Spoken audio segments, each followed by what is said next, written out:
Lalu selanjutnya ada kombinasi. Nah, kombinasi R elemen dari N elemen atau CNR adalah jumlah pemilihan yang tidak terurut R elemen yang diambil dari N buah elemen.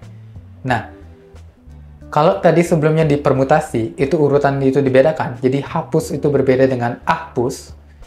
Di kombinasi, urutan itu tidak berbeda. Jadi, kita itu menganggap setiap elemen tidak memiliki sesuatu yang lebih utama. Jadi, tidak ada perbedaan. Jadi, hapus dan ahpus itu kita anggap sama, karena elemennya sama. Nah, bentuk khusus dari permutasi adalah kombinasi, yang sebelumnya. Jika pada permutasi urutan kemunculan diperhitungkan, maka pada kombinasi urutan kemunculan diabaikan, seperti sebelumnya. Nah, contohnya, berapa banyak cara membentuk panitia yang beranggotakan 3 orang dari sebuah acara himpunan yang beranggotakan 12 orang. Nah, misalnya dari 12 orang ini ada A, B, C, D, dan seterusnya. Kalau kita ambil C pertama, A kedua, D ketiga, atau kita ambil D pertama, C kedua, A ketiga, itu jumlah orangnya kan sama. Itu orang-orangnya sama. Jadi itu kita anggap sebagai kombinasi. Karena urutan pengambilan orang itu tidak membuat himpunannya berbeda. Gitu. Nah, jadi dari contoh itu, jawabannya adalah panitia dapat kelompok yang tidak berurut. Artinya setiap anggota di dalam panitia kedudukannya sama. Misalnya 5 orang dipilih adalah A, B, C, D, E, seperti sebelumnya. Maka urutan penempatan masing-masing di dalam panitia tidak penting. Jadi, antara kita ambil A dulu, B dulu, C dulu, D dulu, atau E dulu, itu tidak penting. Itu sama-sama kelima orang itu akan jadi panitia. Nah, banyaknya cara memilih anggota panitia yang terdiri dari 3 orang anggota adalah C12 3, 220 cara. Nah, bagaimana kita mendapatkan 220 cara ini?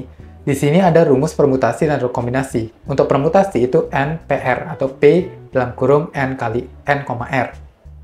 Nah, di sini untuk rumusnya sendiri, di situ ada N faktorial. N itu adalah jumlah elemen keseluruhan. R itu adalah jumlah elemen yang akan kita ambil. Jadi untuk permutasi, di mana urutan itu penting, maka rumusnya adalah N faktorial dibagi dengan N kurang R faktorial. Jadi kita kurangi N kurangi R dulu, baru faktorial. Nah, untuk kombinasi, mirip sebenarnya. Jadi pertama itu N faktorial atau jumlah keseluruhan faktorial dikurangi dalam kurung N kurang R, artinya kita kurangi jumlah keseluruhan dengan jumlah yang kita mau ambil, difaktorialkan, lalu itu dikali dengan faktorial dari jumlah himpunan yang kita mau ambil. Semacam itu.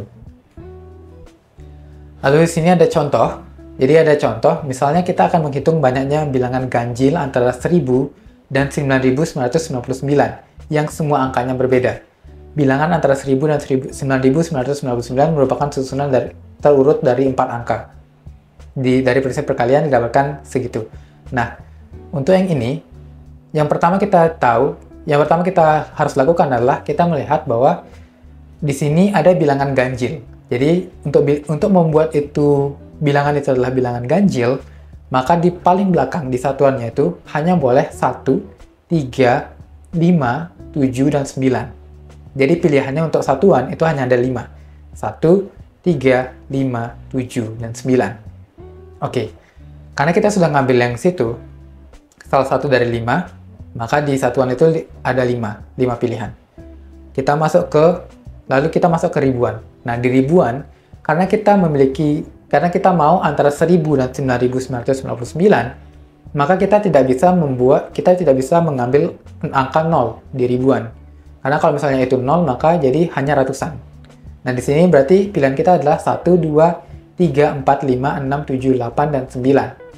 Nah, karena salah satu dari 5 itu sudah diambil oleh satuan, karena di sini kan harus beda-beda angkanya. Jadi, karena sebelumnya ada satu angka diambil di satuan, maka yang sebelumnya di ribuan itu ada 8 pilihan, kita kurangi 1. Jadi kita hanya punya, dari yang sebelumnya ada 9 pilihan, kita kurangi 1, jadi kita hanya punya 8 pilihan sekarang di ribuan. Karena dari 9 pilihan, 1 sampai 9, salah satu angka di situ akan diambil oleh satuan. Jadi kita dari 9, kita kurangi 1, lalu kita berlanjut ke ratusan. Nah, di ratusan, kita bisa mengambil angka 0 sekarang. Jadi pilihannya adalah 0, 1, 2, 3, 4, sampai 9. Yaitu ada 10 pilihan. Nah, karena sebelumnya satu angka diambil oleh satuan dan satu angka diambil oleh ribuan, jadi kita cuma punya 10 kurangi 2, yaitu 8 pilihan di ratusan. Selanjutnya kita ke puluhan. Nah, di puluhan itu kayak ratusan, jadi kita bisa ambil 0 juga. Jadi pilihan pengambilan angka itu adalah 0, 1, 2, 3, 4, 5, sampai 9. Ada 10 angka.